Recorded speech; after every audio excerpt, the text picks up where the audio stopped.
War cannot be played. By definition, a game is played voluntarily, and for most of the participants, there is nothing voluntary about a war in the real world. This is a war game called Battlefield. It is a game that tries to depict war, a game that makes war consumable. However, there is something important missing in the game's depiction. Since the advent of war, there have always been people who refused to fight and who have turned away from the battlefield. Deserters. Desertion is a part of human history, just as much as warfare is.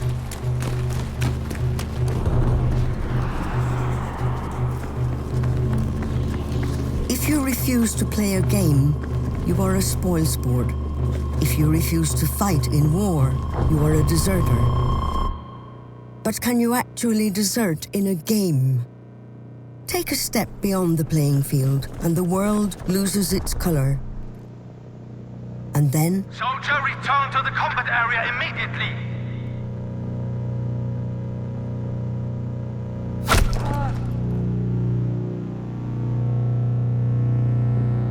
Battlefield only consists of a battlefield.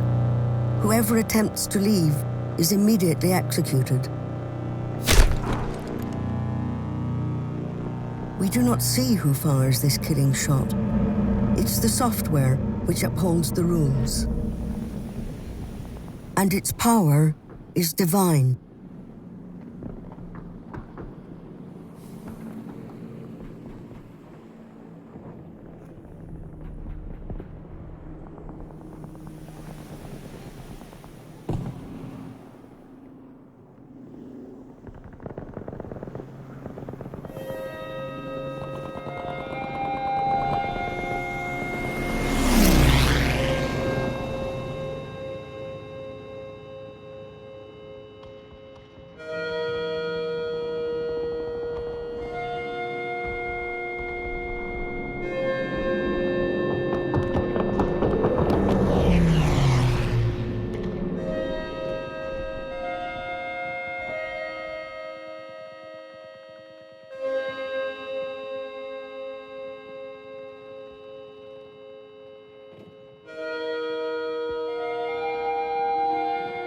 The horizon that surrounds us is just the backdrop for battle.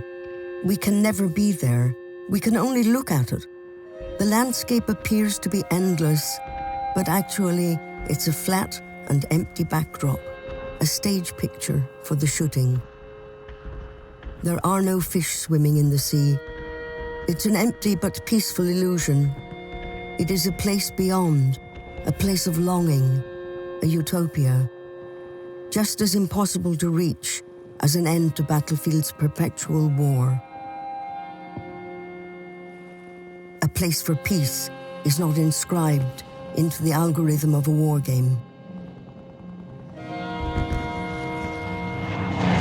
But even though there is no way to desert in Battlefield, it might still be a good place to think about disobedience in war and games.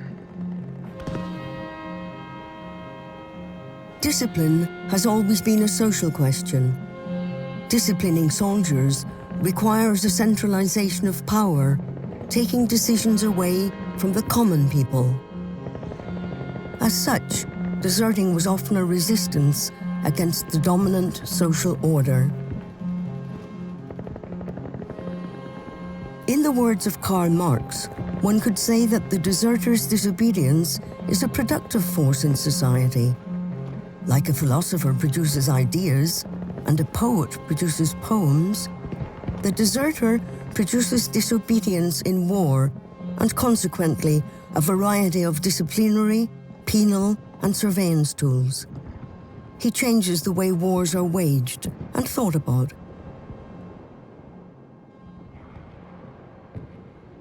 In the 18th century, all great European powers faced mass desertions of their troops. The so-called plague of desertion was such a rampant issue that opposing parties had to adjust their entire ways of war. Instructions were handed out to never make camp in the vicinity of forests. to never let soldiers stray too far when acquiring resources, to insist on complicated line formations in combat that made it impossible for individuals to slip away. Marches were carried out in daylight, flanked by mounted sentries who had to make sure none of their comrades took the opportunity to vanish into the bushes.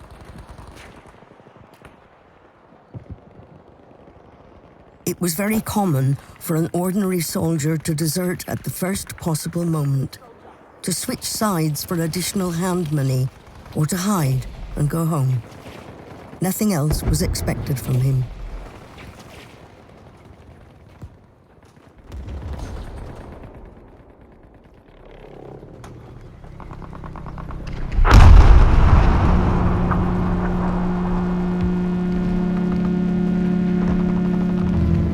There is no war without desertion. And up until today, great efforts are undertaken in order to prevent it from happening.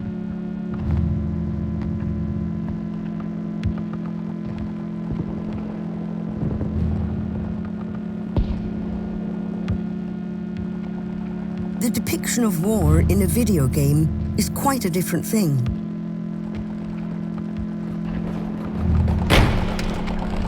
It is war, driven by the player's will to fight. It is war for its own sake. No one asks what it's for and when it'll be over. Battlefield is a multiplayer online shooter. Up to 32 players fight against 32 opponents. And they do that for one reason: to have fun.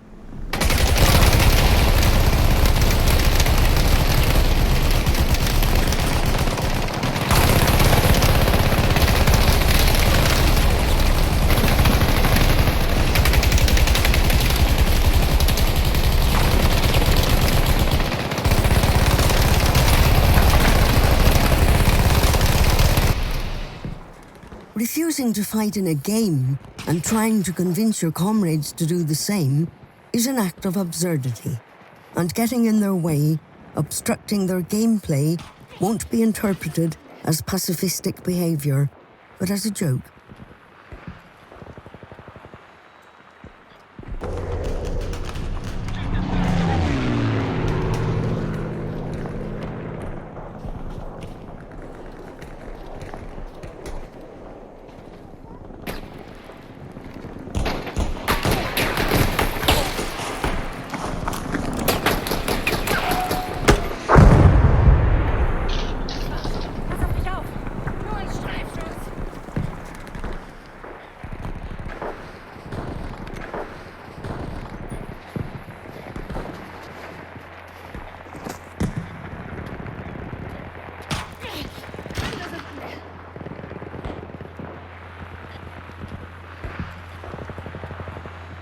In the physical rail world, the threat of punishment was long seen as the only weapon against desertion. The soldier can die. The deserter must die. This was a popular slogan not only in the Third Reich. Punishment was demonstrated for and often executed by the other soldiers.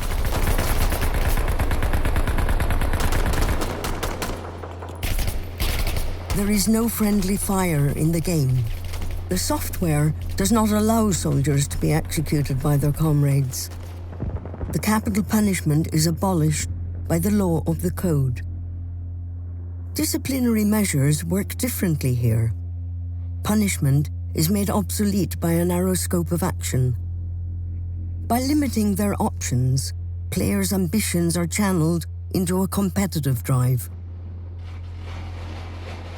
Competition replaces penalization. A video game is not only a cultural artifact, it also follows capitalist logics.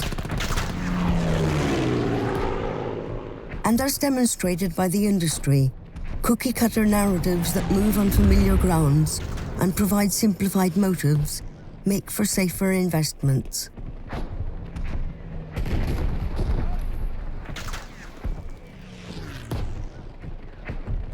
In order to be fun to play, war is made convenient and aesthetically consumable.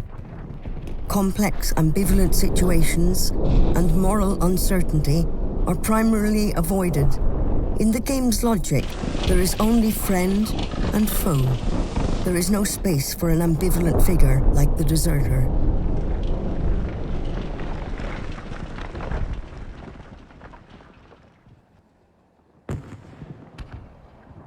In rail wars, one of the strategies employed in order to avoid ambivalent feelings and autonomous thought is the drill. Making human bodies function automatically by forcing them to exercise.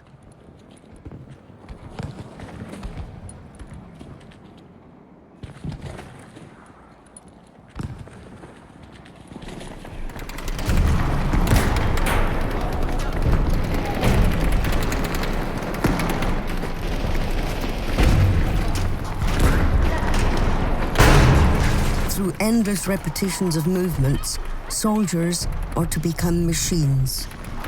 War is inscribed into the flesh of their bodies. The soldier's body in a video game, the avatar, always obeys. It knows neither hunger, nor fear, nor exhaustion. There might be malfunctions and bugs, yet it essentially is a digital machine, which is programmed to fulfill two functions: to kill and be killed. The body behind the computer is the only one that needs to be drilled. But what if the drill alone is not enough? Military leaders have long sought to mobilize not only their soldiers' bodies, but also their minds.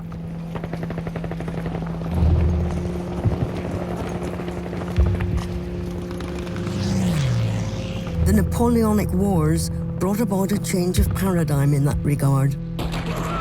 Fueling soldiers with a patriotic spirit, nationalism was regarded as a new wonder weapon. On the battlefield, not having to fight under constant observation, soldiers driven by an intrinsic will to fight were able to employ more flexible tactics. Due to their success in warfare, the other European forces followed the French model and injected nationalism into their people. Nationalism ignites the people's love of their country and dreams up myths of sacrifice.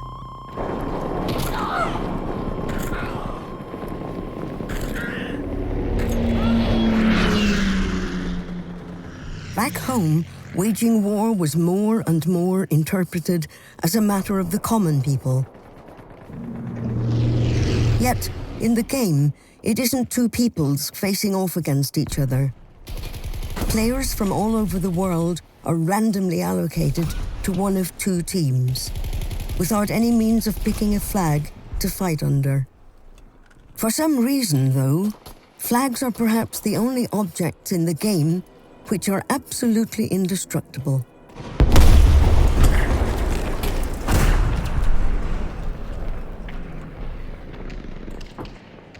As nationalism proclaims war to be a matter of the people, the deserter becomes an enemy of the people. He is considered weak, sickly, and cowardly, unmanly, and antisocial. The insufferable everyday life on the front lines collides with an image of masculinity that declares desertion as pathological.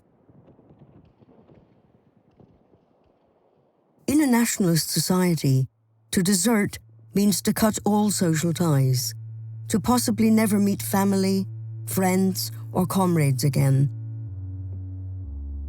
To some degree, this is still the case today for the US-American deserters in the Iraq War. Thousands of soldiers refused to join the fighting forces and went AWOL, absent without leave. From that moment on, they lived a life in the underground or had to flee the country. desertion often equates to social suicide.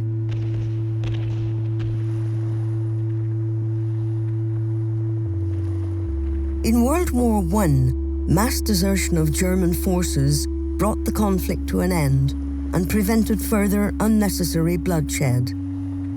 Collectively resisting the officers' commands, who gave order to fight to the last man, was an act of emancipation.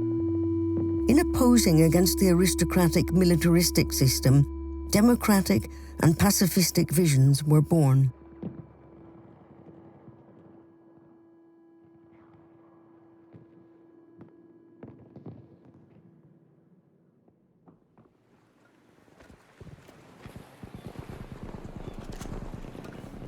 In the game, pacifism is limited by the tools provided to the player. Dropping your weapons simply isn't possible. It's as if the gun is an imminent part of your avatar's body. Even if you wanted to, you couldn't give up and throw your hands into the air.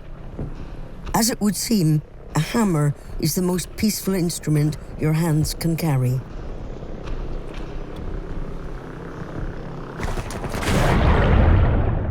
Only the deep water can release you from the grip of your rifle and free up your hands. After World War I, however, the Nazis twisted the pacifist motives and declared deserters, socialists, and Jews as the only reason for defeat. In order to prepare for a total war, their whole people had to be turned into soldiers, and anti-desertion measures were applied to everyone. In their logic, soldiers unwilling to fight were seen as a contamination of the people's body, a sickness that needed to be eradicated. Thousands of alleged deserters were executed. Not participating in the Nazis' rabid war campaign, they could have been seen as heroes. However, even after the war, there were very few people who admitted to having deserted, and it almost took until the 21st century that memorials for the masses of executed deserters were erected. Shame and silence signify the history of desertion.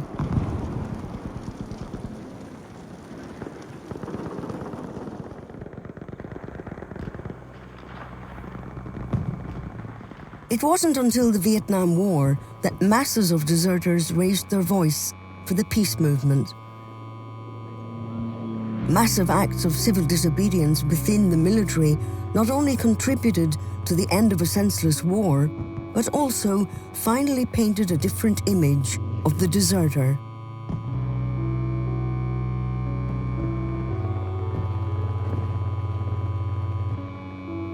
Imagine a war game where players decide to desert in massive numbers. It would not be a war game any longer. Desertion cannot be played. And after all, going AWOL, absent without leave, cannot be compared to going AFK, away from keyboard. There is no way to leave the battlefield in Battlefield. Yet, there is a way to disappear.